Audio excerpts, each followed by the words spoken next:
just want to check in on how things are playing out back in Europe. ECB policymakers scrambling to restore confidence in their debt-plagued continent. And now that the largest economies in Western Europe are under the microscope, international investors will be banking on leadership from a meeting between France's Nicolas Sarkozy and, of course, Germany's Chancellor Angela Merkel this week. Well, our next guest has spent several decades studying the economies of Western Europe, and now he's the head of European economics for Citigroup Global Markets. Michael Saunders joins us from his company's trading floor back in my hometown of London. Michael, great to have you on this show. Thank you very much for joining us. So I guess really the big focus for the markets in Europe this week, that meeting between Sarkozy and Merkel. And I guess what we're really looking for, what the markets are looking for, is signs of progress towards fiscal union in the form of a common euro bond. So what do you think? Are we going to get much traction on this issue? I think markets likely to be disappointed. They had a big meeting only a couple of weeks ago.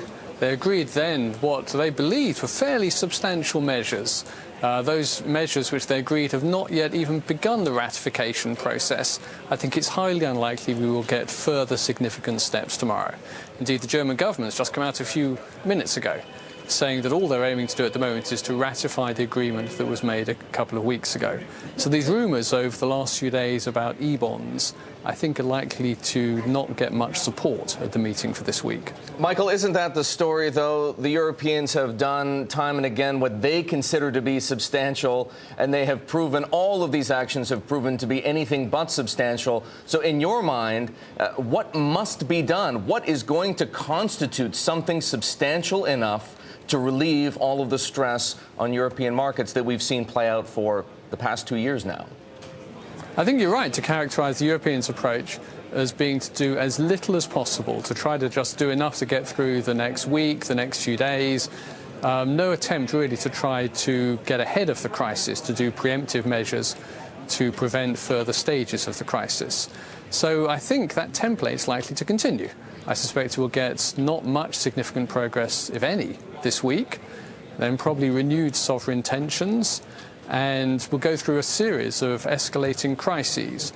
Now, it would be possible to reduce these sovereign strains by a mix of significant bank recapitalizations, further recapitalizations, and some move either towards a much larger EFSF, a much larger ECB facility, or some kind of e-bonds and transfer union. But a lot of those are measures which the German government and the ECB, for very strong internal reasons, are not willing to accept. So I think that we face some difficult times ahead. Yeah, those divisions in Europe still very much there, aren't they? Michael Saunders, thanks very much indeed. Appreciate your analysis. Citigroup Chief Economist for Western Europe.